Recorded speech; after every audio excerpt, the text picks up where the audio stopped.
Bonjour à tous, ici c'est Serge Kakelembe du 3xw.jctune.com et bienvenue sur mon canal YouTube éducatif et informatif, le Trading Watch TV. Et aujourd'hui, c'est la deuxième partie des Digital Currencies. Donc aujourd'hui, on va se focaliser sur tout ce qui est Litecoin, Omisego, Nano et IOTA. Bien évidemment, avant de commencer, je dois vous rappeler que tout ce que je vais analyser, les tests que je vais soutenir et ce dont je vais débattre avec vous ici, donc principalement du price action, que tout ceci n'est que dans un but illustratif, démonstratif et informatif. Et donc, en aucun cas, cela doit être pris comme une incitation à trader, spéculer et investir avec des actifs financiers qui sont très volatiles. Et pour l'émission d'aujourd'hui, c'est le IOTA, le Nano, le Misego et le Litecoin. Donc avant de placer un trade ou un investissement, soyez sûr de faire vos analyses, vos recherches et vos investigations très poussées. Rappelez-vous que ce sont des actifs volatiles à rente variable et donc votre capital est en risque. Ok. Et d'un autre côté aussi, faites attention aux publicités mensongères qui vous promettent des retours quotidiens, hebdomadaires et mensuels faramineux. Donc méfiez-vous de tout cela. Donc tout ce qu'on veut, c'est voler votre capital ou bien voilà, c'est une fraude. Donc faites ultra attention à tout cela. Donc soyez toujours vigilant et restez rationnel dans tout ce que vous faites. Ok. Donc voilà. Donc un grand merci déjà d'un autre côté pour l'émission d'aujourd'hui, pour les news et qui nous viennent de Nadi, Patrick et Johan. Donc un grand merci à vous, donc là qui sont là tout le temps au quotidien, en train de vous apporter toutes ces news ici. Vu que moi j'ai l'esprit dans les Global Culture Research, en train de finir le tout. Et donc là, voilà tous les insiders. Donc là, ne vous inquiétez pas, vous allez recevoir le tout tranquillos une fois que je suis satisfait de cela.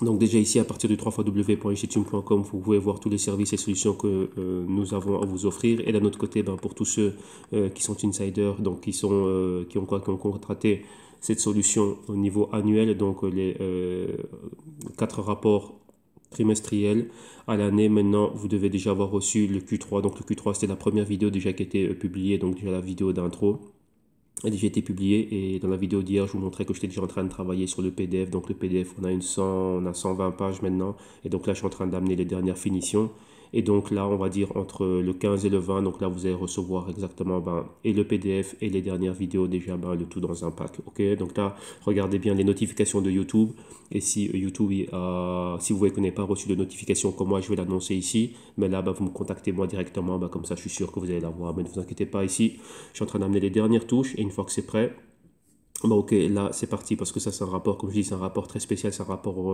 très gros. Donc vous voyez que le suivi que l'on fait au niveau des cryptos au quotidien c'est fait, mais là on va bien plus en profondeur sur certains concepts et certaines notions qui sont très importantes et qu'il faut réellement comprendre et dominer. Ok, donc là voilà. Donc maintenant, qu'est-ce qu'on va faire? Là maintenant on va commencer notre émission. Donc numéro 1 d'abord, ce qu'on fait nous, c'est qu'on va à CoinCheckup. Donc ici à CoinCheckup, on va regarder quoi?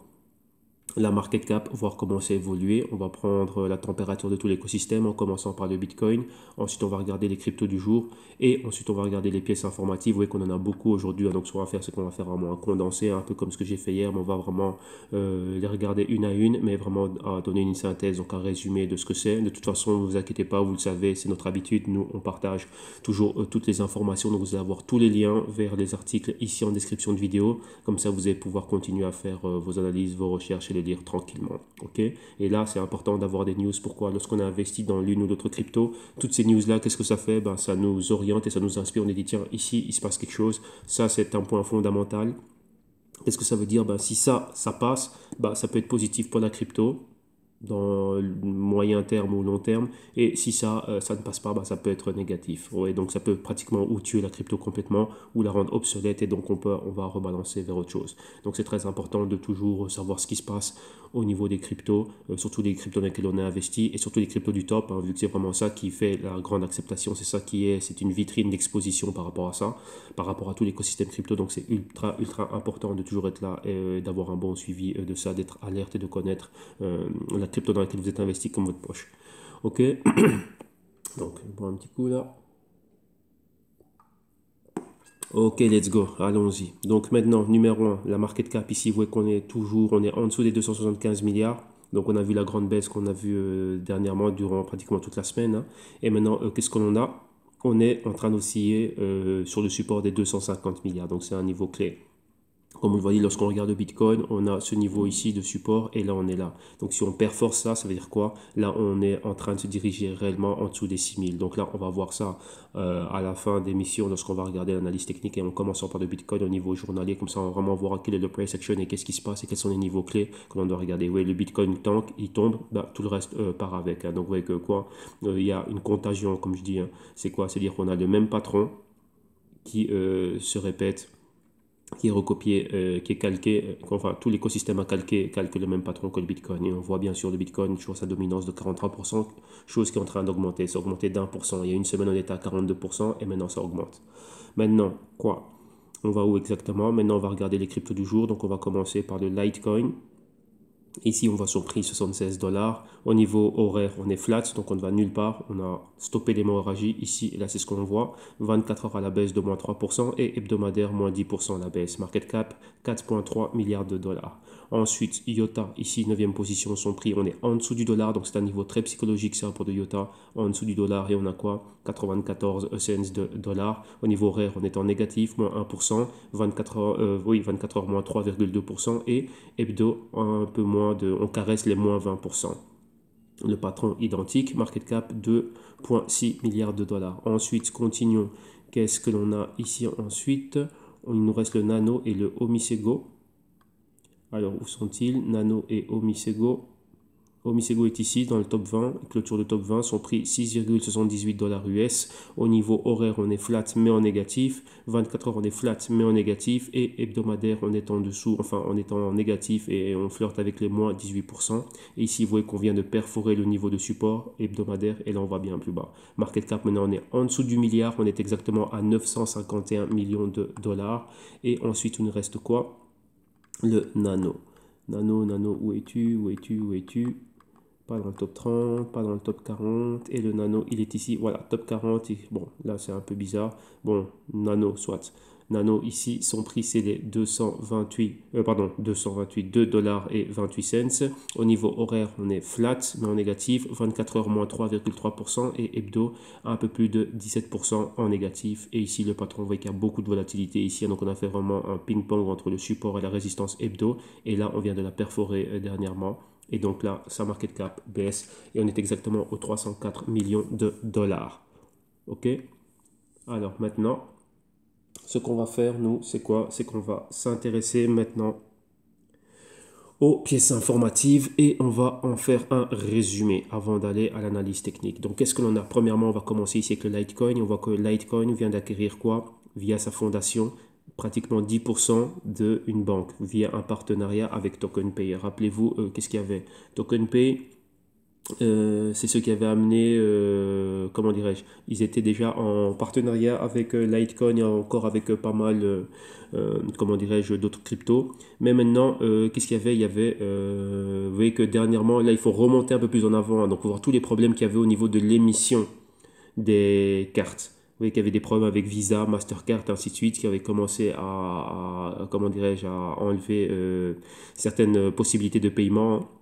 Donc l'intégration, comment dirais-je, de certains systèmes et pouvoir avoir avec ça, comment dirais-je, relier cela à des cartes Visa. Donc je m'explique, hein, vous voyez que Wirex a eu des problèmes, Wirex était là, donc c'était un émetteur de cartes prépayées indépendant, mais ils utilisaient Visa, Mastercard. À un moment donné, Visa et Mastercard, vous voyez, il y avait aussi une action forte contre les cryptos, c'était interdit, donc on a dû enlever les cartes et après maintenant c'était remis, ça revient, ça remet, non. Donc maintenant, ben, les fondations crypto se disent, bah, tiens, ben, pour éviter ce genre de problème, qu'est-ce qu'on va faire nous? On va directement aller commencer à avoir des banques. Donc là, qu'est-ce qu'il y a eu avec la même initiative avec Verge aussi, hein. Je pense que c'est avec les mêmes partenariats avec TokenPay pour acquérir une banque allemande.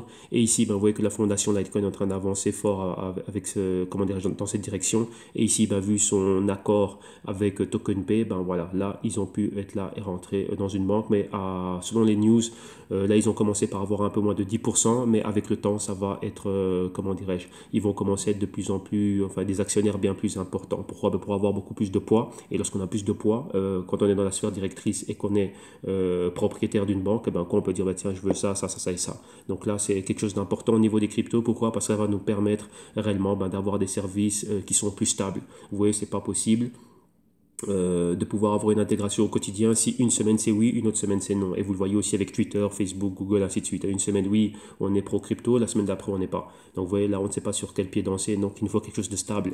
Pourquoi c'est très important ce qu'ils sont en train de faire? Parce qu'on veut de la stabilité. Vous voyez que Litecoin se veut une crypto qui va être d'utilité, qui va être vraiment intégrée dans la vie quotidienne. Qu'est-ce que ça veut dire? Bah tiens, j'ai comment dirais-je, mes cryptos, j'ai ma carte et boum, je viens et je paye.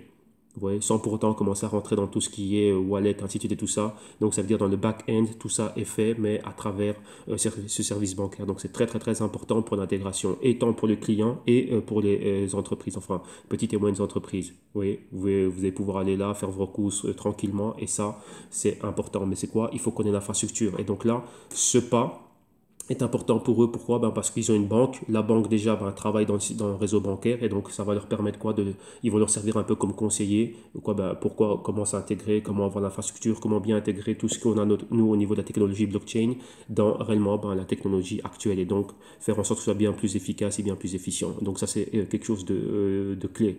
Oui, mais là, et comme ils disaient même, hein, et ils veulent aller bien plus loin et avoir bien plus de parts, mais là, on commence petit à petit, mais là, déjà, ils ont déjà un pied dedans et un grand pied dedans. Donc ça, réellement, c'est une initiative qu'il faut soutenir, et, comment dirais-je, qu'il faut continuer à suivre. C'est très, très, très important, ça. Alors maintenant, on va à quoi? On va à Revolut. Et qu'est-ce qu'on voit avec Revolut? Revolut, c'était cette boîte fintech, enfin c'est cette boîte fintech basée à Londres, qui est vraiment en train de faire énormément, énormément, énormément de bruit, en train de monter une montée fulgurante, hein, tout comme Stripe, hein. Je pense que ce sont les deux boîtes fintech qui ont le plus fait parler d'elles, hein, dans les 2 dernières années. Donc Stripe premièrement, et maintenant Revolut. Et maintenant, Revolut veut quoi? Avoir une expansion pour tout ce qui est crypto. Et maintenant, dans son application, ils ont intégré une application crypto, donc qui permet d'acheter et de vendre des cryptos, donc Bitcoin, Ethereum, Ripple, Litecoin et le Bitcoin Cash. Mais maintenant ça, ils veulent ce service qui soit bien plus grand. Donc maintenant c'est quoi? Service aux États-Unis, Canada, Singapour, Hong Kong, Australie, ainsi de suite. Donc là c'est quelque chose d'ultra intéressant. Pourquoi? Parce qu'ils vont continuer leur globale stratégie de domination, et si les clients sont exposés à cela, ça va nous donner encore bien plus d'avenues pour pouvoir quoi? Opérer dans le monde crypto. Donc ça c'est parfait. Vous voyez qu'il n'y a pas uniquement que les exchanges, ceux qui n'ont pas envie d'être en exchange, là on a une plateforme Revolut qui, avec toutes mes autres crypto fiat, ma crypto fiat avec mes autres fiat, j'ai mes cryptos aussi. Donc ça c'est très fort. Donc voilà pour Litecoin. Maintenant, on va à quoi? On va à Ethereum. Et maintenant, non pas Ethereum, excusez-moi, on est à Ethereum World News. Et ici, on va s'intéresser au IOTA. Et qu'est-ce que l'on a ici avec le IOTA? Avec le IOTA, il y a beaucoup d'initiatives, hein. Vous voyez que la fondation qui est derrière IOTA travaille beaucoup dans les partenariats, dans les collaborations, afin que IOTA soit toujours au premier plan. Et là, maintenant, qu'est-ce qu'on a? On a City Exchange et IOTA qui viennent d'être financés par l'Union européenne, pour un projet de quoi? Projet de Smart City et de villes bien plus efficientes. Tout ça au niveau de quoi? De tout ce qui est des climate friendly et sustainable urban environment. Donc là, pour avoir quoi? Des centres urbains qui sont pro-environnement, donc tout ce qui est, comment dirais-je, réduction des émissions et ainsi de suite, le CO2, avoir tout sous contrôle. Donc voilà, que toute l'énergie, le thème de pollution, que les villes soient bien plus, comment dirais-je, éco-friendly, donc bien plus orienté vers tout ce qui est environnemental, mais vraiment dans un côté positif. Donc là, ça touche beaucoup de choses, hein. Pourquoi? Vous allez dire, tiens, avec ça va avec le IOTA, vous allez comprendre une chose. Qui dit ville, urbanisation dit mobilité. Et une des manières dont on est mobile, c'est quoi? C'est voiture. Voiture, ça pollue, et ainsi de suite. Donc maintenant, on a de plus en plus de véhicules électriques, ainsi de suite. Donc ce partenariat est quelque chose de clé. Pourquoi? Parce que lorsqu'on veut une ville qui est mobile, une ville dans laquelle qui est eco-friendly, il faut il y a, comment dirais-je, beaucoup de données à analyser. Il faut une ville qui va être interconnectée, il faut des objets interconnectés, et là, IOTA, c'est sa spécialité. Donc vraiment faire une smart city. Ça veut dire que là, on entend souvent ça. Donc la clé, c'est ça, faire des smart cities. Mais des smart cities, il y a différents niveaux qui englobent tout ce qu'est une smart cities. Et donc là, vous voyez que ça, c'est important de voir qu'il y a l'Union européenne qui est en train de financer un projet pareil, et la crypto qui est mise devant, c'est le IOTA. Donc c'est ultra ultra important. Donc ça, on applaudit ce genre d'initiative, et donc c'est extra pour le IOTA. Vous voyez, moi c'est ce genre de news qui me font déjà, comme me le disaient pas mal de partenaires ici, hein, IOTA c'est un truc qui est fort. Pourquoi? Parce que ces applications, elles sont fortes, et comme ils me disaient souvent, on n'a encore rien vu. Et donc, vous voyez qu'au fur et à mesure qu'avance le temps et qu'on a des news pareilles, et ben ça nous conforte dans tout ce qu'on est en train de voir. Donc d'un côté, on a nos fondamentaux, mais on voit que quoi, on a des cas d'utilité concrets, mais il faut laisser le temps que ça arrive à maturité. On est toujours en phase embryonnaire. Alors là maintenant, on va à Munich, et qu'est-ce qu'on a à Munich ici? On a un hackathon, et maintenant on dit ben, qu'est-ce que cela signifie pour le IOTA? Ben, maintenant ce hackathon, pardon, c'est quoi? Bon, vous voyez que là c'est focalisé sur le secteur de la mobilité. Rappelez-vous, hein, comme ce qu'on a vu juste dans la news avant, qui dit mobilité, bah, dit véhicule, ainsi de suite. Et on veut des villes smart cities qui soient green, c'est-à-dire eco-friendly. On ne veut pas trop d'émissions, on veut que ce ne soit pas pollué, que les centres urbains, malgré la masse de population qui est concentrée, qu'on puisse leur donner des services de mobilité, mais que tout soit fait de manière en accord avec l'environnement. Et donc là maintenant c'est quoi? Ben, qui dit IOTA dit hackathon, et maintenant quoi? Les partenariats de quoi? De tous ceux qui sont dans l'industrie de la mobilité, donc les automobiles, donc BMW, Audi, Volkswagen, Bosch. Et vous voyez que tout ça c'est quoi? Rappelez-vous qu'il y a un fort partenariat avec Bosch. Bosch les a introduits à tout ce qui est leader automobile, donc Volkswagen, Audi, BMW, etc. Et là maintenant, on voit aussi qu'il y a des participants et des personnes très importantes de la sphère directrice de Volkswagen qui sont maintenant conseillers et qui sont assis dans la sphère directrice de la fondation IOTA. Donc vous voyez que là, c'est ultra important. Donc vous voyez que dès qu'on touche à tout ça, automatiquement, il y a le IOTA qui est là. Pourquoi? Vu son partenariat, donc vu son mariage. Donc au fur et à mesure que ces véhicules, ces concepteurs automobiles vont continuer à évoluer, vont continuer à amener des solutions, IOTA directement est là, avec sa solution blockchain, donc le Tangle, ainsi de suite, cette interconnectivité, et leur permettre ben, voilà, d'avoir des solutions blockchain dont ils ont besoin. Donc, ils n'ont pas besoin d'aller chercher plus loin, ils ont IOTA sous la main. Donc ça, ce sont des gros véhicules, hein. Volkswagen est déjà étant le number one. Donc là, vous voyez que là, c'est très, très, très fort. Donc IOTA, c'est très, très, très solide. Donc nous, c'est ce genre de choses que l'on veut voir. Et maintenant, ben, après que ça se concrétise. OK? Donc là, voilà. Continuons ici avec le IOTA. Bon, on a encore d'autres news. On voit quoi? Ben, IOTA vient d'améliorer le wallet Trinity. Donc ça, c'est quelque chose de cool. Donc là, ils en parlent dans cet article. Là, qu'est-ce qu'on a encore ici? Il y a eu un petit pépin. Vous voyez qu'on est toujours dans cette phase embryonnaire. Le Tangle, donc la blockchain de IOTA, a eu quelques problèmes. Pourquoi? Parce qu'on a vu qu'il y avait des personnes qui pouvaient attaquer cette blockchain et spammer cette blockchain en créant quoi? Des chaînes parasites. Vous voyez que ça, c'était un problème qui avait déjà été soulevé. C'est pas la première fois, mais ça a encore été remis dessus et remis sur la table plutôt. Et là, maintenant, on demande des comptes quand même comment dirais-je, à la sphère directrice du IOTA, en tout cas ceux qui s'occupent de tout ce qui est technique. Rappelez-vous qu'il y avait des problèmes, hein, qu'il y a eu un partenariat qui avait été cessé entre IOTA et une école de commerce, une université bien réputée au niveau des recherches. Et en faisant les recherches, vous avez vu déjà qu'il y avait des problèmes, ce genre de problèmes. Et là, ça n'avait pas été bien reçu. Pourquoi? Parce qu'il y a 3 entités qui interviennent. Enfin, au niveau du IOTA, il y a 2 entités. Il y a la compagnie qui est là pour tout ce qui est technologique au niveau du IOTA, donc vendre cette technologie, et il y a la fondation. Et vous voyez qu'il y avait des problèmes, ça avait même été jusqu'en justice, et donc là, c'était pas clair. Maintenant, là, vous voyez quoi? Qu'il y a encore ce genre de problème et que ça persiste, mais que ça, réellement, il y a, on va dire, des utilisateurs qui voient ce problème-là. Donc, vous voyez que ça n'a pas été adressé. Donc là aussi, même pas par moment, il y a l'ego qui rentre dedans. Et là, il faut accepter qu'on est dans une phase embryonnaire, que oui, on a une technologie qui est forte, qui est puissante, on a vraiment une pépite d'or ici, on a un diamant brut ici, mais il faut le tailler. Et avec là, parfois, c'est dur à accepter, mais à ce niveau-ci, on doit accepter cela. Pourquoi? Imaginez-vous, comme on a vu, on a des villes, on a l'Union européenne, il y a du gros capital qui a été mis dedans, il y a la réputation des noms des compagnies comme Volkswagen, ainsi de suite, et donc là, à un moment donné, il faut laisser son ego de côté et continuer à travailler. Pourquoi? Parce que eux, ils ont fait, déjà à l'époque, ils avaient fait passer ça comme si c'était rien, mais non, on a réellement vu que c'était quelque chose. Pourquoi? Après ça peut finir en hack, si ça n'a pas déjà été fait. Vous voyez, au niveau des news et des communications, on ne sait pas ce qui se passe, que déjà l'histoire avec la fondation, la compagnie IOTA, et d'un autre côté, l'université qui est en train de faire cela, ça a mal fini. Et ils ont vite fait d'étouffer l'affaire. Ouais. Et donc, si vous regardez dans les archives que l'on a, moi je ne sais plus exactement à quelle période on avait couvert ça, et ça c'est quelque chose qui est négatif au niveau de l'image, hein. Et là, la communication était faite au niveau de la fondation pour dire bien que oui, qu'on doit se séparer. Nous, fondation, on n'a rien à voir avec la compagnie. Nous, on est une fondation, on n'est pas pour le profit. La compagnie et ceux qui bossent au niveau technique, c'est eux qui sont là pour le profit, et c'est eux qui ont un problème. Nous, on est là pour ouvrir les portes et faire en sorte qu'il y ait des partenariats. Donc là, vous voyez que chacun est en train de se renvoyer la balle, hein, pour dire ouais, non, ce n'est pas nous, et là, vous arrangez avec eux. Donc ouais, c'est ça. Ok, donc là maintenant qu'est-ce qu'on a? Bon, on a encore 2 autres entités ici, B-Labs et NextDrive, qui viennent de quoi? Partenariat avec IOTA. Tout ça pourquoi? Maintenant, là ici c'est pour lancer quoi? Une plateforme de trading Green Energy. Donc voilà, une plateforme d'énergie éco-friendly. Donc vous voyez que tout va dans ce sens ici, hein. Donc là vraiment l'efficience de l'énergie et ainsi de suite. Et donc là c'est quelque chose d'ultra important. Et ces deux compagnies, bah, elles expliquent exactement, bah, un, qu'est-ce qu'elles font, et deux, leur implication dans ce projet et pourquoi ce projet. Donc ça c'est quelque chose de très très très intéressant. Alors maintenant, on laisse le IOTA ici et on continue. Non, une dernière news avec le IOTA ici. Et qu'est-ce qu'on a? On a Ion. Et comme vous voyez ici, hein, Ion, c'est quoi? Ben, la première plateforme de vidéo.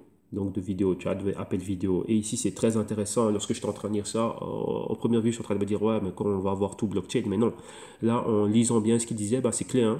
Il parlait de ce que était Skype. Skype, c'est comme le leader dans tout ce qui est vidéo. Ça peut être Skype qu'on utilise, ça peut être un appel vidéo via WhatsApp, un appel vidéo via Facebook Messenger ou un appel vidéo via Google Hangouts. Mais cet article explique bien une chose, c'est quoi? C'est que c'est centralisé. Par exemple, Skype, ça appartient à Microsoft. Et donc, ça utilise quoi? Bah, les serveurs de Microsoft et toute l'infrastructure de Microsoft. Et ça, c'est centralisé. Vous voyez quoi? Ce sont des compagnies qui ont toutes ces données et qui permettent cela. Maintenant, on dit pourquoi l'importance d'avoir nos conversations vidéo décentralisées, même appels décentralisés. Ben, pourquoi? Lorsque c'est centralisé, eh ben, toutes ces données, tout ce que l'on dit, tout ce qu'on peut partager, à ce niveau-là, ben, c'est retenu. Pourquoi? Par une entité. Et cette entité ben, peut faire pas mal de choses. Et ici, ils ont soulevé le problème d'écoute. On peut être écouté, on peut avoir des informations qu'on est en train, enfin peu importe, on n'est pas maître de ce qui se passe, vu qu'on utilise la plateforme de quelqu'un d'autre. Donc ça, c'est ce qui est centralisé. Et eux, en faisant cela, et en utilisant la blockchain de Yota, ben, ils veulent que ce soit décentralisé. Tout simplement bah, pour ça. Vous voyez, lorsque c'est décentralisé, ben, tiens, ben, là, on n'a plus nos données qui appartiennent, enfin qui sont stockées dans les serveurs ben, des grosses entités, Microsoft dans ce cas-ci, si on parle de Skype, ainsi de suite. Donc ouais, là, c'est quelque chose, je me dis, ouais, tiens, c'est vrai, c'est fort. Et donc voilà, donc là, on voit vraiment le power de la décentralisation, et donc ça, c'est une bonne initiative. Donc voilà, donc là on finit avec le IOTA, maintenant on continue, on va au Misego. Et qu'est-ce que l'on a ici avec Omisego? Bon, on voit qu'il y a pas mal de choses qui sont en train de se passer aussi avec le Omisego, et ici on voit un partenariat entre Omisego et Status. Donc là maintenant, bah, le partenariat, bah, pour faire quoi? Bah, d'un autre côté, Omisego et Status rentrent en partenariat. Pourquoi? Rappelez-vous qu'Omisego vient perturber tout ce qui est banquier. Ils veulent quoi? Bah, donner accès à même pas des services bancaires. Ils veulent débancariser tout le monde, mais que tout le monde puisse avoir accès à des services financiers, permettre de commercer sans pour autant avoir un compte bancaire. Donc ça, c'est Omisego.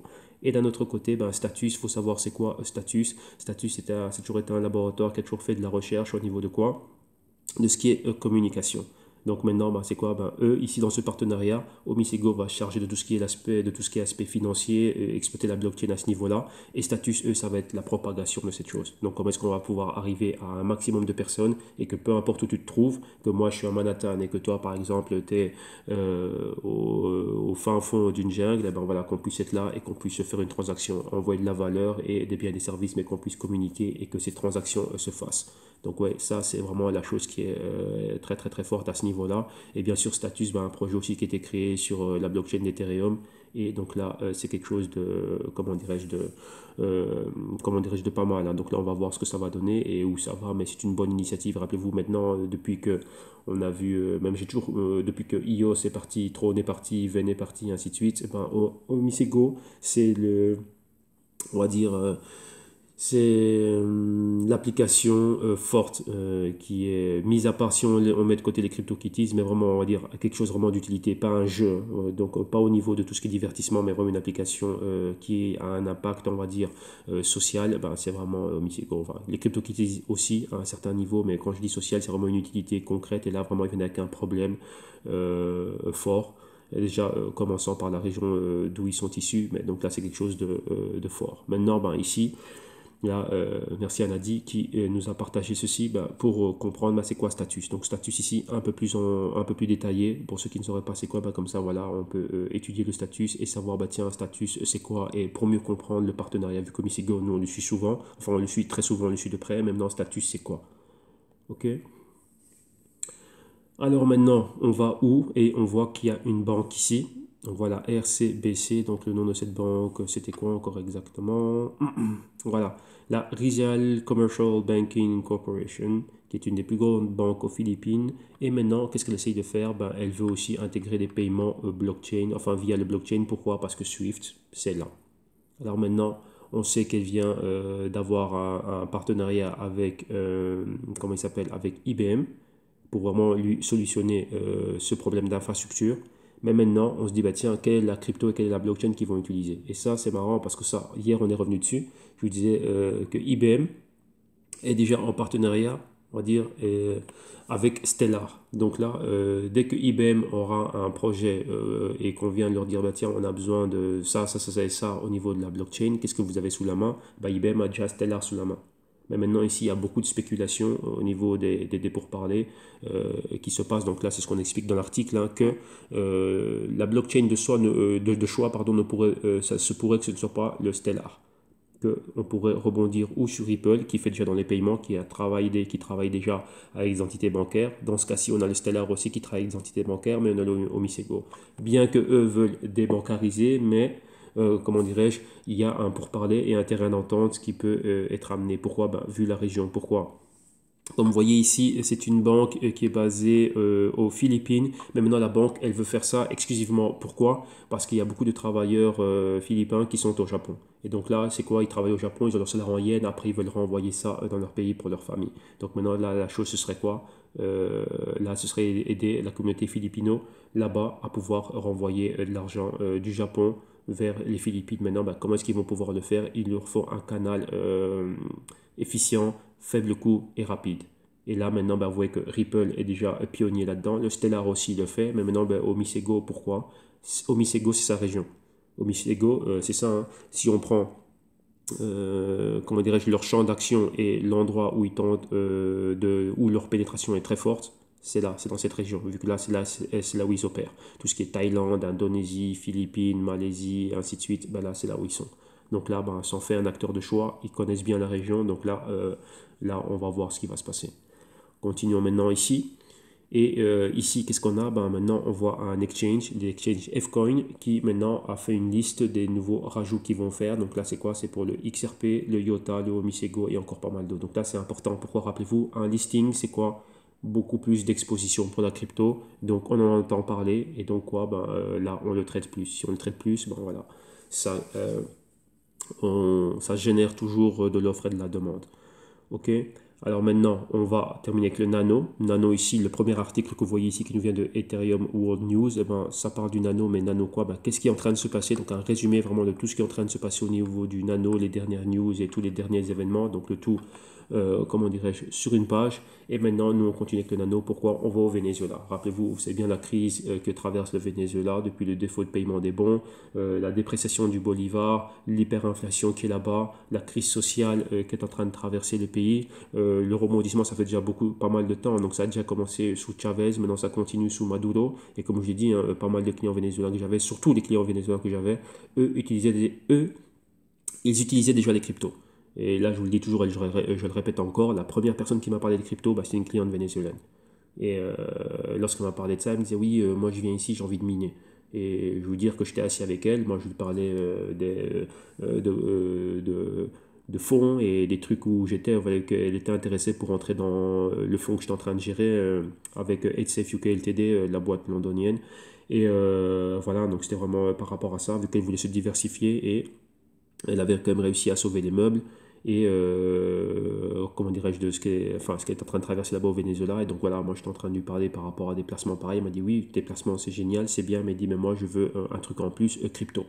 Et je l'ai regardé pour dire ouais, j'ai entendu les cryptos, je vois c'est quoi le blockchain, mais après elle m'a dit non, moi j'aimerais miner. Elle m'a dit tiens, j'aimerais que tu m'accompagnes parce que j'étais en train de faire un tour d'horizon pour voir quels étaient les endroits qui acceptaient les cryptos et j'en ai déjà vu. Et je me dis, attends, la femme, elle vient d'arriver, elle a déjà trouvé, moi, dans le quartier dans lequel j'opère, dans le quartier financier là où j'opère, elle a déjà repéré les endroits où on accepte des paiements en crypto, et moi qui étais là, je ne le savais pas. Donc déjà, numéro un, je me suis déjà pris une claque pour me dire, bah tiens, monsieur le consultant, il faudrait peut-être step up your game et faire un travail de terrain. Ouais, tout se fait pas dans le bureau, il y a un travail de terrain à faire, c'est dans la rue, c'est voir ça dans les cas concrets d'utilité. Et là, j'ai une grosse leçon stratégique. C'est bien d'être derrière son écran, voir si ça, mais après, il faut être sur le terrain et voir l'utilité. Et cette femme a été sur le terrain, elle a été là. La situation que vous voyez ici en vidéo, elle l'a vécue. Et elle m'a expliqué comment est-ce qu'elle a pu sauver ce qu'elle avait à sauver pour elle et ses 3 enfants. Ouais, et vu qu'ils étaient déjà dans le monde des investissements, du business là-bas, ben voilà, maintenant ils aimeraient le refaire ici et se refaire un portefeuille vu que eux étant là-bas, ils ont vu l'opportunité. Alors imaginez-vous, moi j'étais en train de me dire, mais ça, j'ai pas baissé les bras, je me dis ça, ici il y a quelque chose à faire. Donc c'est là que j'ai réellement commencé. Et ça, je vous parle de 2014, ouais, 2014-2015. Si je me souviens, ben, ouais, je crois que c'est 2014-2015, soit, c'est dans cette région-là. Et donc là, ça a fait ça. Maintenant, tout ça pour dire qu'au Venezuela, ils ont déjà masterisé, ils ont déjà un master en crypto. Ils savent déjà c'est quoi au niveau de l'utilité là-bas. Donc tout ça, c'était pour dire ça. Et maintenant, qu'est-ce que l'on voit? On voit ici qu'il y a une personne qui a pu acheter 102 kilos de nourriture pour lui et sa famille, dû à quoi? La grosse hyperinflation que l'on a là-bas, mais grâce à des donations qui ont été faites en nano. Donc vous voyez, c'est ça. Les nanos, les donations qui ont été faites, ben, lui, ça lui a permis après de se maintenir. Donc vous voyez que malgré, et ça je le dis bien, je le répète, ça c'est quelque chose que je ne comprenais pas. Moi au début, je me disais, waouh, mais c'est terrible. Ils ont dit non, la volatilité des cryptos et ainsi de suite et tout ce que tu veux, elle n'est pas corrélée, enfin c'est ce qu'on m'expliquait, hein, qu'elle n'était pas corrélée aux autres types d'actifs. Donc pour eux, peu importe. Il dit on préfère avoir la volatilité qu'on a dans les cryptos. Pourquoi? Au moins on a quelque chose. Ouais, au moins on a quelque chose, ça ne disparaît pas et c'est accepté et c'est rapide. Et on ne dépend pas d'une banque. Parce que lorsqu'on a nos bolivars qui sont là avec l'hyperinflation que l'on a, qu'on dit que oui monsieur, maintenant ce que vous avez ça vaut moins, je ne sais pas combien, avec autant de zéros que dans les fractions de Bitcoin, donc en Satoshi, tu dis waouh. Alors que tu avais peut-être 10 000 $, un équivalent de 10 000 $. Là, c'est un cas concret. Hein. Je vous dis, moi, j'ai une personne qui avait 30 000 $ de dépôt et ces 30 000 $ sont devenus 30 cents. Il a vu, ça commence à baisser, à baisser, à baisser. Et maintenant, lorsque vous avez des banques qui vous empêchent de sortir ce que vous avez et qui vous empêchent de transférer ce que vous avez. Donc là, vous voyez, c'est ça, c'est le monde centralisé. Donc à ça, on comprend la réponse et l'appel au secours de la population et on voit comment le blockchain arrive ici comme Superman. Ouais, avec tout ce qui peut permettre au niveau de la décentralisation. Donc ça, c'est important. Et ici, encore une fois, on en voit encore un autre cas. Ça, avec moi, c'est quelque chose qui... je veux dire, ça me touche directement parce que je le sais, moi j'ai des grandes affinités avec pas mal de personnes de la communauté vénézuélienne, j'en connais énormément, j'ai de très bons amis là, et j'ai vu comment ils ont fait la transition du pays en venant ici en Espagne. Donc je sais exactement c'est quoi. Donc là, lorsque moi je vois ça, cette image que vous voyez pour vous qui est une image, moi je connais des personnes que je fréquente au quotidien qui ont réellement vécu ça. Donc là, il y a une différence entre voir ça dans les news et se dire, ouais, tiens, ici, le côté trader, spéculateur, ouais, où est-ce que je vais pouvoir faire des sous? Mais vous savez que ça, cette image-là, la personne avec qui vous parlez, elle a vécu ça pour elle et sa famille. Et parfois, même pas parfois, vous dites que moi, j'ai des personnes qui sont avec moi, l'un de mes partenaires ici, qui est avec nous, qui travaille dans l'industrie du pétrole. Bosser en tant qu'ingénieur dans l'industrie du pétrole, ce n'est pas rien. Ouais. Mais ce genre de situation, ils l'ont vécu. Donc là, vous voyez que ça vous fait repenser réellement à tout. Vous dites, waouh, donc là, les cryptos, il y a réellement quelque chose à faire ici. Moi, ça les a aidés à faire pas mal de choses, même aujourd'hui, hein, à renvoyer encore des sous aux membres de leur famille qui est là-bas. Donc, vous voyez que l'utilité, elle est là. Donc, tout ce qui est Western Union, tout ça, il ne passe pas par là, c'est crypto. Et ils ont toutes les applications que nous on voit ici, Revolut, Uphold, je ne sais plus quoi, là encore, Wirex, tout ça, ils ont toutes. Hein, donc, ils ont toutes dominé, mais vraiment au niveau utilité. Donc, je dis, waouh.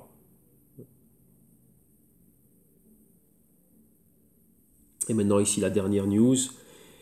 Et qu'est-ce qu'on voit? Maintenant, on voit que Nano est en train de faire quoi? Une campagne de levée de fonds. Pourquoi? Pour sponsoriser une équipe espagnole de e-gaming. Donc, il y aura un tournoi bientôt à Valencia. Et la chose étant, c'est quoi? Lorsqu'on fait ce genre d'initiative, c'est quoi? L'exposition. Pourquoi? Parce qu'ils disent qu'en faisant cela, l'équipe va participer à un tournoi. Et dans ce tournoi, il y a 40 000 viewers, donc 40 000 personnes qui vont le voir. Et maintenant, la chose, c'est quoi? C'est que cette équipe va pouvoir être sponsorisée. Et un des accords, c'est quoi? C'est qu'ils vont devoir porter tout Nano.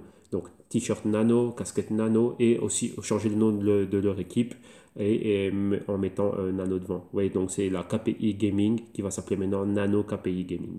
Donc voilà, ça ce sont des stratégies de marketing très importantes, donc avoir une vitrine ambulante et donc là, voilà. Donc là c'est très important, pourquoi? Le awareness, faire en sorte que les cryptos soient exposés. Ok? Donc là, voilà, donc là on a fini avec les news et maintenant on va prendre le temps pour aller ici à l'analyse technique ici. Voilà, je bois un petit coup. Ok, ok. Allez, maintenant on y va. On va finir ici avec l'analyse technique. Et ce qu'on va faire, nous, c'est quoi? On va commencer, vous savez bien, par le Bitcoin. On va regarder le Bitcoin au niveau... voilà, notre Daily TA Charts. Allez, on va commencer par celui-là. On va voir exactement ce qui se passe avec le Bitcoin. Et on y est. Voilà. Donc on va agrandir ici, mais on va faire en sorte qu'on garde la moyenne mobile de 200 à l'image. Donc, numéro 1, rappelez-vous, vous voyez bien la baisse. Comment est-ce qu'on est en train de baisser? Donc, vous voyez ce patron, comment on est en train de faire des serpentins. Donc, ici, ces ondulations ici, canal baissier, comme un escalier baissier. Hein. Vous voyez comment on baisse. Arrivé ici, qu'est-ce qu'on avait? Rappelez-vous, je dis que cette baisse, nous, ça ne nous étonne pas. Pourquoi? Numéro 1, c'était quoi? L'extension qu'on avait par rapport aux moyennes mobiles. Donc, il nous fallait une interaction. Ici, on avait moins de spread. Donc, ici, en doré, vous avez 7 jours, 15 jours en rouge, 20 jours en bleu turquoise. Ici, après, c'était quoi? Une fois qu'on allait passer au-dessus de cela, atteindre la moyenne mobile de 50 jours. Ici, vous avez 50 jours, 100 jours ici et 200 jours là. Donc là, c'est quoi? Réellement, pour être haussier, on doit être au-dessus de ces niveaux-là. Déjà, au niveau du price action. Ensuite, regardez les résistances et les résistances qu'on a au-dessus. OK? Et maintenant, donc là, il y avait ça, numéro 1. Interaction avec les moyennes mobiles. Là, le gap qu'on avait ici, c'est quoi? Comme je vous dis, tous les gaps doivent être remplis. Vous voyez que dès que j'ai vu ça, c'est la première chose que je vous dis. Donc là, vous pouvez regarder les vidéos passées et vous voyez que là, c'est quoi? On a atteint la moyenne mobile de 50 jours, comme on l'avait au niveau de nos probabilités. Bien évidemment, pourquoi aussi? Vous voyez qu'on a la résistance du canal ici. Vous voyez là, la résistance. Et ici, en bleu marine, le support. Atteindre ce niveau et quoi? Être rejeté à ce niveau-là. Et comme vous voyez, ben voilà, ça l'a fait. Là, directement, c'est quoi? Entrée de vendeur, rejet de ce niveau-là. La target était atteinte. On atteint le niveau de la moyenne mobile de 50 jours. Et c'était aussi notre coût. Notre coût de quoi? On est en train de former une épaule tête épaule inversée. Et là, donc là, le rejet a été fait. Donc là, sans aucun problème. Maintenant, ici, ce qu'on va faire, c'est qu'on va bouger le Fibonacci. Vu que nous, on est en train de regarder le Fibonacci par rapport à un positionnement short. Et donc là, ça s'est déjà passé. Maintenant, ici, qu'est-ce qu'il y a? On va redessiner cela. Donc, vous voyez qu'on avait ce niveau-ci. Vous voyez là, c'était quoi? Ici aussi, ancien support, toute cette ligne ici. Qu'est-ce qu'on voit ici? Une épaule, tête, épaule. Le gap a été rempli. L'extension ici au niveau de la tête, là, faire demi-tour pour aller quoi? Vers les moyennes mobiles, principalement 7 jours, etc. Arriver ici, être rejeté. Donc, vous voyez qu'on a été rejeté où? Au niveau du cou. Donc ici, point pivot support. Ici aussi, on avait un escalier, donc là aussi zone de résistance et support au même endroit. Ici, résistance, la résistance, et là, voilà exactement ce que ça fait. Donc, on a rejeté cela, maintenant on va plus bas. Vous voyez qu'on est posé exactement au même niveau. Donc, ça nous fait quoi? Une épaule. Ici, on a une tête et ici, on a une deuxième épaule. Vous voyez là vraiment pour faire vraiment notre patron de tasse ici, mais dans un grand patron de tasse. Vous voyez que c'est la deuxième fois qu'on est dans cette zone. Donc ça, si on regarde ça au niveau weekly, ça nous fait un bottom et ça nous fait un deuxième bottom ici au niveau du support. Maintenant, il y a une chose qui est clé ici. La chose qui est clé, c'est laquelle? Si on est en dessous de ces niveaux-là, donc vous voyez que si ici on continue à baisser et qu'on perd fort ça, là on va aller plus bas. Donc là, c'est un nouveau retest que l'on est en train de faire. Mais vous voyez qu'à chaque fois, on est en train de baisser dans cet escalier baissier. Donc ça aussi, ça peut être une grande marche. Tout ceci, c'est un bloc. Si vous regardez bien, c'est un bloc de trade comme ceci. Ouais, là aussi, c'est un autre bloc de trade comme ceci. Ça aussi, c'est un autre bloc de trade, ainsi de suite. Et ici, pourquoi? Parce qu'on a quoi? On a une résistance, un support, une résistance, support, support, résistance. Et là, on retourne vers le support. Et si on brise ça, on peut aller bien plus bas. Donc là, on n'a pas été surpris en voyant cela. Bien évidemment aussi, pourquoi? On est toujours dans un canal baissier, on est toujours dans un momentum baissier. Ici, c'est toujours, je le répète encore une fois, c'est toujours les bears, donc les vendeurs qui sont au contrôle. Donc là, ici, on n'a rien de fondamentalement fort pour être haussier ici au niveau du Bitcoin. Ok, donc ça, il faut le comprendre. Alors, maintenant, on a vu ça. On a revu ce que nous on avait passé en revue. Ce qu'on va faire maintenant, c'est qu'on va à notre weekly setup. Et maintenant, avec notre weekly setup, ce qu'on va faire, c'est quoi? C'est qu'on va aller, on va terminer l'analyse que l'on est en train de faire avec les cryptos du jour. Donc, Litecoin, IOTA, Nano et Omisego. Alors maintenant, on va charger notre chart ici. Voilà, voilà. Et voilà. Là, on y est. Alors, ici, on continue. Et on va commencer par le LTC USD. Voilà. Et on y va. On va prendre les prix qui nous viennent de GDAX. Qu'est-ce que l'on a ici? Et ici, vous voyez qu'on voit pareil, toujours dans le canal baissier que l'on a là. Vous voyez, on a le canal pointillé qui était déjà le canal passé, mais il reliait juste ces deux points. La ligne, les lignes rouges que vous voyez ici, ligne pleine, c'est pour relier les grands hauts avec les hauts plus bas. Et donc là, on est toujours dans un canal baissier. Ici, vous voyez qu'on est un peu flat. Pourquoi on est flat? on a atteint un niveau ici de support et ça fait 3 semaines que l'on ne voit nulle part. Vous voyez ici le niveau qu'on a atteint, ça équivaut à quoi? À ce niveau ici qui était une ancienne résistance. Donc vous voyez, comme je disais, toujours regarder ce qui se passait sur votre gauche. Voir, tiens, je suis arrivé à ce niveau-ci et là ça stagne, pourquoi? Ben voilà, on dit on your left. Et qu'est-ce qui se passait à notre gauche? Ben ceci. Point pivot ici, résistance. Et vous voyez que là, on y est. En dessous de la moyenne mobile de 52 semaines. On n'a pas d'information sur celle de 104 semaines, mais elle doit être dans les environs. Ici, vous voyez qu'on est toujours quoi? En zone de sous-évaluation. Donc, on a continué à baisser et à aller bien plus bas. Vous voyez que ce que l'on voit ici, c'est la répétition. Enfin, ce qu'on voit ici, on a déjà vécu ce patron. Donc, descendre, atteindre, arriver une moyenne mobile, après, boum, aller plus bas. Donc, je pense qu'ici, on devrait avoir, même, je crois que ceci devrait être la zone de la moyenne mobile de 104 semaines ici. Vous voyez qu'on a atteint cela et quoi? Continuer notre route. Interaction avec la moyenne mobile de 4 semaines, pareil comme ici. Et là, on continue pour aller plus bas. Donc là, vous voyez que là, c'est une bougie assez décisive. On a un pointeur. Donc on va voir si on va valider ce pointeur. Rappelez-vous qu'un pointeur, c'est un point où il y a eu un point pivot. Mais ça, il faut regarder ça en daily, ainsi de suite. On verra qu'on a atteint ce point ici, on a fait demi-tour.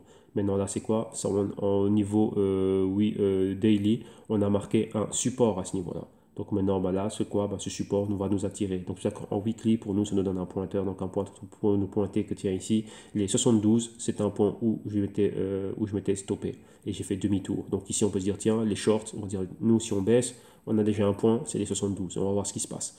Si arrivé là, on voit qu'on peut encore continuer et doubler dans nos shorts et continuer à aller plus bas, eh ben on va continuer à aller plus bas. Qu'est-ce qu'on a? On a un petit point pivot ici intermédiaire, donc les 65 dollars. Donc là, c'est ça. Numéro 1, ici, les 72 pour ce pointeur, mais c'est plutôt quoi? Le niveau psychologique des 70. Si vous regardez bien, le 70 ici, c'est quoi? On avait un pointeur là aussi. Et si on va plus bas, ben, après, on va aller par tranche de 5 dollars. Donc tous les 5 dollars, on va voir ben, ce qui va se passer ici. Ok, là donc Litecoin, on n'a rien dossier. Malgré les bonnes news, malgré ce qui se passe, ben maintenant on veut voir des choses concrétisées et réellement ben, rentrer, que ce soit en monnaie commune dans notre quotidien. Mais pour le moment, ben, on est là et ça va continuer à baisser. Ça c'est pour le Litecoin. Continuons directement, allons vers le IOTA. Voilà, IOTA USD. Voilà, prendre les prix qui nous viennent de Bitfinex. Et IOTA, qu'est-ce que l'on a? Ben, IOTA c'est pareil. Hein. Donc voilà. Donc ici on voit bien. Regardez d'abord ce qu'on avait ici à notre gauche. Résistance, pointeur ici pour la résistance, support ici. Et là, vous voyez, ça fait un mois de support. Donc un mois qu'on était flat. En zone de quoi? De sous-évaluation. Maintenant, on a une convergence ici avec les 2 moyennes mobiles et une nouvelle semaine baissière. Après qu'on ait touché, qu'on ait atteint, qu'on ait eu notre interaction avec la moyenne mobile de 4 semaines, maintenant, vous voyez qu'on peut continuer à aller plus bas. Et on a perdu un niveau clé. Le niveau clé, c'est le niveau du dollar ici. Donc on va agrandir un peu pour voir ce qui se passe. Le Fibonacci, lui aussi, on peut le bouger. Pourquoi? Parce qu'on a, déjà annulé cette hausse, la hausse du mois d'avril qu'on voyait ici. Donc là, on est revenu au même point. Et là, ça a commencé ici, hein, on est revenu au même point. Et donc là, on y est, il y a tout à refaire ici. Vous voyez que là, on a les informations de la moyenne mobile de 52 semaines qui commencent à apparaître et on est bel et bien en dessous. Donc vous voyez ici, là, comme on voit là, voilà. Moi, je m'attendais à quoi? Ici, là, voilà, vous voyez, avoir un rebondissement ici. Mais là, ça n'a pas été le cas. Ouais, pareil que l'on a eu ici, avoir un rebondissement. Et ici, on l'a eu, tentative de toucher la moyenne mobile de 8 semaines, mais on a été rejeté. Donc, qu'est-ce qui se passe? Ce mouvement horizontal aussi, ça peut être quoi? On peut rester là le temps que les moyennes mobiles clés atteignent. Vous voyez que les seules moyennes mobiles qui ont une inclinaison, c'est 4 semaines. On est déjà dessus. On a 8 semaines et ensuite 26 semaines et 21 semaines ici. 52 semaines et 13 semaines sont pratiquement à l'horizontale. Donc ici, tout va jouer entre, on va dire, les 80 cents et les 1,20 $. Ok, mais pour le moment, vous voyez qu'ici, il n'y a rien. Là, c'est IOTA plus bas. Donc là, c'est quoi? Si c'est pas un short ici, bah là, si moi le IOTA m'intéresse à long terme, bah, j'avais des ordres déjà qui avaient été dans toute cette période ici. C'était toute une période d'accumulation. Donc là, bah, voilà, donc content de pouvoir avoir le IOTA au niveau auquel moi je voulais les avoir, avec ceci en tête. 1, la résistance, 2, le support, et ça a été fait. Donc là, maintenant, une fois que j'arrive là, je lui dis, tiens, on va voir. Si je clôture en dessous de ce niveau-là, bah là, je vais réévaluer. Pourquoi? Parce qu'on vient de passer un niveau clé et on pourrait rester longtemps en zone de sous-évaluation. Donc je me dis, tiens, est-ce que tu as envie d'accumuler encore en plus ou tu es bien avec ce que tu as comme IOTA? Si réellement je dis non, IOTA pour moi c'est fort, ben, je vais renforcer dans le IOTA. Et là pourquoi j'ai l'opportunité de le faire à bas prix, en dessous du dollar. Parce qu'après, une fois que ça monte au-dessus du dollar et qu'on va avoir l'interaction avec là, ici on n'a pas le même type de spread. Ce qui fait qu'ici c'est quoi? Toutes les moyennes mobiles peuvent arriver à une zone en dessous des 1,40, 1,20. Donc ça va être bien plus facile de pouvoir les reperforer à la hausse. Et une fois qu'on va les reperforer, je ne pense pas qu'on va regarder derrière. Ouais. Donc là, ici, il y a pas mal d'opportunités qui sont en train de se faire. On est en train vraiment de faire un double top et on voit ça. Là, ça aurait demandé beaucoup d'énergie. Vous voyez qu'on était dans une espèce de A, le B ici, le C, pivoter ici pour après aller chercher un D et réellement se remettre à la hausse. Mais là, ça a été annulé et on a continué dans cette baisse. Vous voyez qu'on a les directrices de tendance pointillées ici. Donc, on a déjà dominé cela. Mais vous voyez que si vous regardez bien, pour être dans le buy side, on a les moyennes mobiles qui sont là aussi. Donc, être au-dessus des directrices de tendance et par de facto, on sera aussi au-dessus des moyennes mobiles. Là, on se libère. Donc, les moyennes mobiles jouent le rôle de résistance et support. Vous voyez, là, elles sont toutes concentrées. Donc là, on a un gros nuage. Mais une fois qu'on est au-dessus de ce nuage, ben là, on voit que le ciel bleu et la stratosphère. Et après, on peut redécoller. Mais bien sûr, c'est quoi le fuel? Qu'est-ce qui va nous permettre à cette fusée de décoller? Ben, c'est le fuel. Et ce fuel, c'est quoi? C'est les fondamentaux. Donc, vous voyez ici, vous avez le double F. Fuel égale fondamentaux. Pas de fuel, la fusée ne décolle pas. Donc, pas de fondamentaux solides, la fusée ne décolle pas. Ok? Donc, voilà. Continuons maintenant ici, on va regarder le nano USD. Voilà, et on terminera par le Omisego. Donc ici, nano, qu'est-ce qu'on a avec le nano? Et le nano, ben, c'est pareil, hein, toujours dans cette phase ici de baisse. Donc vous voyez ici, si on prend ceci et que ça, on l'étend là, comme ça. On est où là maintenant? Voilà, on est là. Et vous voyez là, qu'est-ce qui est en train de se passer juste en reliant ce haut et ce haut plus bas, vous voyez qu'on est pile poil, on est toujours en sell side. Donc ici, c'est quoi? Cette baisse peut faire en sorte qu'on repénètre de la zone du stochastique, ici la zone de sous-évaluation. Mais attention, ici, si ce glitch n'est pas correct, ça peut fausser les calculs. Donc là, on va juste regarder ce qu'on voit au niveau du price action. Ici, c'est quoi? Sell side, on est toujours en dessous de cette directrice de tendance, donc c'est toujours le sell side ici. Donc à un moment donné, moi, je m'attendais à voir ceci. Donc là, à partir d'ici, un rebondissement, chose qui n'est pas arrivée. Donc on va voir si ça va arriver ici. Pourquoi? Atteindre un bas et qu'à partir de ce bas, on redécolle. Mais vous voyez que comme tout l'écosystème, c'était quoi? C'était atteindre la moyenne mobile de 4 semaines. On va zoomer un peu plus. Voilà, c'était atteindre la moyenne mobile de 4 semaines. Et une fois qu'on avait atteint cela, bah, d'aller plus bas. Donc vous voyez ici, vous vous demandez, bah, tiens, mais pourquoi est-ce que tu as toutes ces lignes violettes qui sont tracées? C'est quoi? C'est qu'à partir de ce moment-là, une fois qu'on était ici, ça c'était tous les points d'intervention dans le nano. Tout simplement, c'était ça. Ouais, il y a quelqu'un qui était investi dans le nano et là, il dit, voilà, si tu vois que ça fait demi-tour, si on reste haussier, on aurait pu continuer à acheter un peu plus, mais si après on est baissier, chose qu'on voyait pourquoi, pour voir ce canal baissier et donc faire le A, le B, le C et le D, et ben c'est tous les points d'intervention. Ouais. Et là on regardait ça d'une autre manière, donc vous voyez ici c'est pratiquement voilà, tous les dollars, hein, chaque dollar.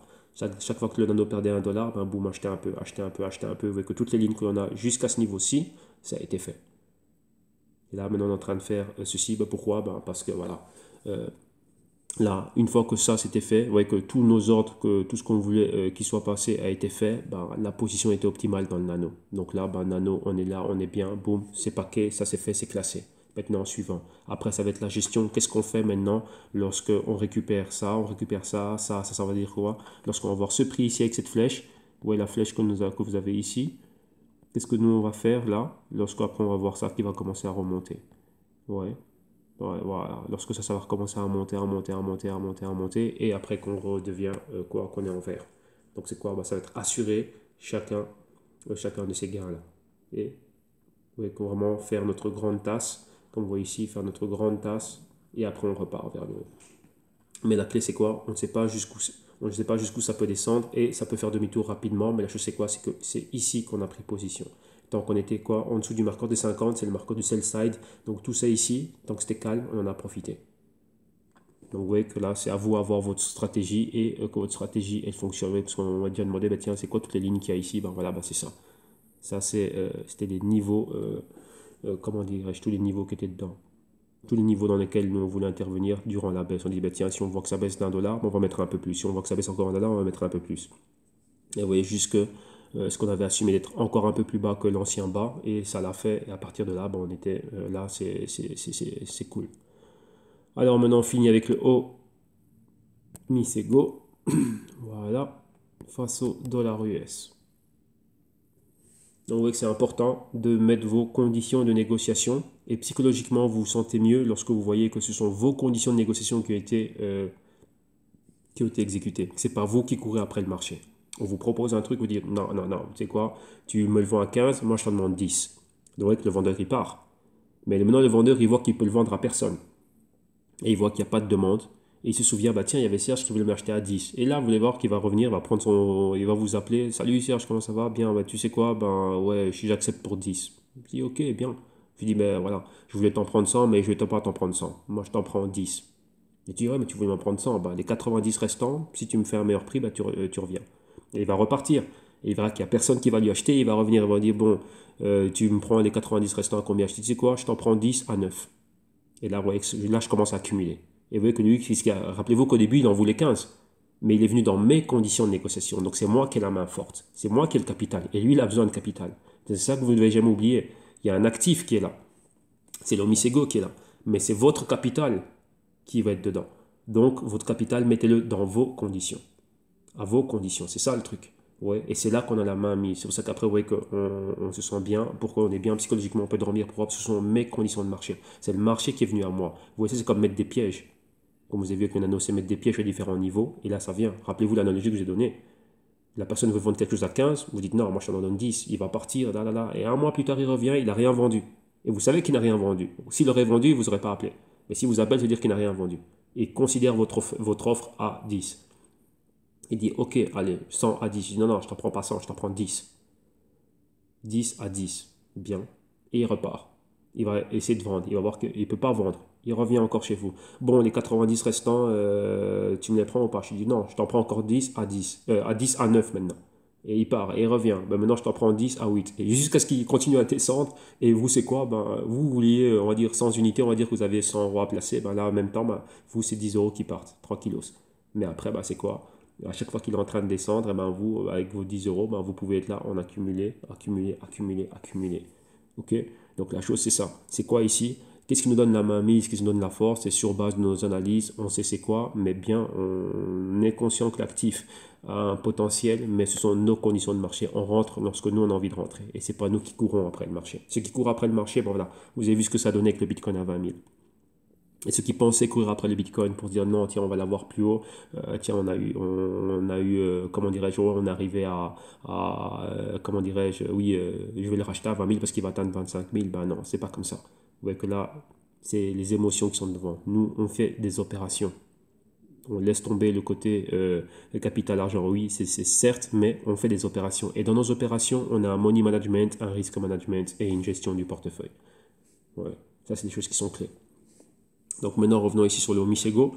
Le Omisego, bah, pareil. Donc laissez ici, vous voyez le canal parfait à la baisse. Vous voyez que maintenant, on avait le canal supérieur. Bon là, bon, pas spécialement mis au 50%, mais vous voyez, ça donne quoi? Et donc là, vous voyez qu'on est vraiment à cheval, hein, ici sur ces lignes intermédiaires. Donc on est sur le support intermédiaire du canal. Donc là, ça nous fait quoi? Une autre résistance. Maintenant, on passe en dessous. Donc vous voyez que si on continue à aller plus bas, on a quoi? Le niveau de résistance ici. Donc vous avez vu exactement c'était quoi? Là et là. On est en dessous. Qu'est-ce qu'on a en dessous? On avait ce point-ci. Ça, c'était la montée du mois d'avril, complètement annulé. Et maintenant, on replonge encore bien plus bas. Et vous voyez qu'on est là. Vous voyez qu'ici, on a validé le petit pointeur qu'on avait ici. Et là, on l'a validé. Donc là, on est au 6,74. Donc maintenant, si on va plus bas, vous voyez que c'est en dessous de ce niveau. Et là, c'est quoi le niveau que j'ai ici en doré, qui est un point clé, hein. Donc c'est pratiquement quoi? Les 5 dollars. Donc là, si on atteint les 5 dollars, bah, il y a quelque chose à faire ici. Donc là, c'est quoi? Bah, ici, c'est pareil. Vu qu'ici, il n'y a pas tous les niveaux, mais le Omisego, pendant que c'est en train de baisser, dans toute cette période ici, j'étais quoi? Accumulé. Ouais. Et donc là, on est sous-évalué. Et après, on voit, comment dirais-je, quand est-ce que ça va faire demi-tour? On n'en sait rien. Mais on voit que le Omisego, dans le long terme, vous voyez ici, les directrices de tendance en vert, ça montre la projection long terme. Vous voyez qu'ici, on est en dessous de la résistance que l'on a. Pardon, en dessous du support ici que l'on a. Et en dessous aussi de la moyenne mobile de 52 semaines. Mais vous voyez ici, c'est timide. Vous voyez là, c'est pas le même volume, c'est pas le même type de chute que l'on avait là. Donc c'est une chute, comment dirais-je, moins flagrante. Et on s'attend à voir quoi ici? Ici, on s'attend à quoi? À voir ceci. Oui, on a la hausse. Et ici, on s'attend à voir le patron. Et ensuite, boum, faire demi-tour pour partir. Vous voyez là, on reconnaît notre tasse. Vous voyez que par rapport à tout ce qui était rentré ici, qui a eu l'Omisego en fraction de cents ou en dessous d'1 $, ben là, on est toujours bien, on est toujours content. Donc là, c'est à vous à savoir qu'est-ce qu'ils ont liquidé ici ou qu'est-ce qu'ils ont pu réaccumuler par après moins cher. Vous voyez, maintenant on le voit, qu'on a nos points ici de sous-évaluation. Et ici aussi, on s'attend à ce qu'on sorte de ce niveau-là, mais à aller en ondulation, ce qui va faire que ça va donner quelque chose comme ceci. Maintenant, est-ce qu'ici, Après avoir fait pratiquement un triple bottom, est-ce que ça va être le point auquel on va faire demi-tour? On n'en sait rien. Mais on continue à regarder l'Omisego. Rappelez-vous, tout ceci est encore en phase embryonnaire, donc il faut donner du temps. Et c'est une horizon minimum afin de voir une utilisation concrète, c'est 2025. Ouais, aujourd'hui, on peut évaluer Apple. Pourquoi? Parce qu'Apple, on a vu que ça fait depuis qu'ils ont lancé leur iPhone et d'autres services, les iPads et ainsi de suite, on avait des produits. On a vu à chaque fois qu'ils ont des produits l'impact que ça a. Donc on se dit, tiens, eux, il y a un cas d'utilité concret pour l'iPhone. Ouais. Téléphoner, numéro un, et un dispositif qui nous sert pour beaucoup de choses. Réseaux sociaux, photos, caméras, enfin tout ce que vous voulez.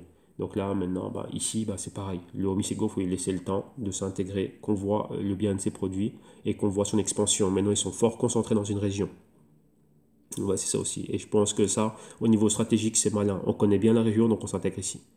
Et moi, je ne vais pas avoir un truc qui a été fait, je sais pas moi, à Madrid et tenter d'impacter le Zimbabwe. Non, quand je tente d'abord d'impacter Madrid, ma région, la communauté où je suis, ou la ville à côté, mais dans ma région que je connais bien.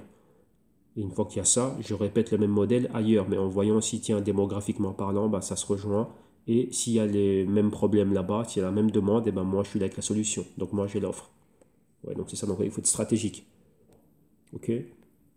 Donc là, voilà. Donc ici, on a vu tout ce qu'on devait voir pour aujourd'hui. Donc voilà, donc moi, vous pouvez me retrouver au www.ichitium.com. Ça, c'est pour vous tous ceux qui vous dites, tiens, moi aussi, j'aimerais apprendre ce genre de choses, j'aimerais aller en profondeur là-dedans. Vous avez les vidéos modules ici d'initiation.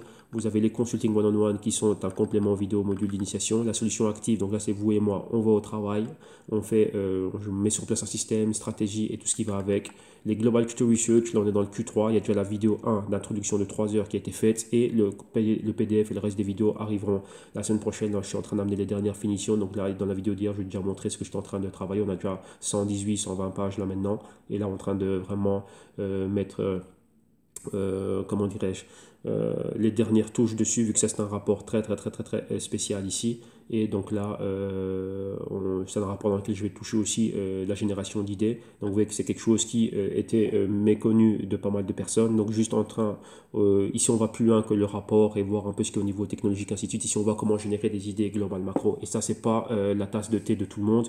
Donc là, je dois vraiment être sûr que la pédagogie que je vais employer ici va être bien captée. Donc vraiment, c'est vraiment simplifier au maximum les choses et les concepts et la phase de recherche et comment reconstituer un puzzle. Vu qu'ici on parle du monde, vous voyez que là, et lorsqu'on fait ça, c'est grand. Et les cryptos, ça touche à ce qui est réellement global macro. Vous voyez que là, c'est ça qu'on va regarder au Misego. Si vous ne savez pas ce qui se passe dans la région dans laquelle ils sont en train d'opérer, vous avez des gros problèmes. Pourquoi? Vous ne savez pas l'impact qu'ils vont pouvoir avoir. Donc il faut comprendre ça. Vous voyez, donc ça c'est très important. Donc ici, je suis vraiment en train de maxer, hein. Tout le rapport est fini, mais là c'est vraiment cette partie que j'ai rajoutée en plus. Donc c'est une quatrième partie sur laquelle je suis en train de maxer et faire en sorte que voilà, qu'elle est bien concoctée, que je me dis voilà, moi quand j'ai ça et que je vais transmettre ça, là ils vont le comprendre. Pourquoi? Parce que je l'ai assez simplifié et j'ai mis les concepts qui sont clés. Et ça va les inspirer et ça va les orienter. Et après, eux, ils vont pouvoir le refaire eux-mêmes. Donc ouais, là, c'est ce que je suis en train de travailler maintenant. Et bien sûr aussi pas mal de mise en page et formulation de phrases afin que tout soit OK et compréhensible pour tous. Vous voyez, donc vraiment avoir une valeur ajoutée énorme. Ça, c'est le but. OK, donc là, j'ai déjà eu des retours, hein,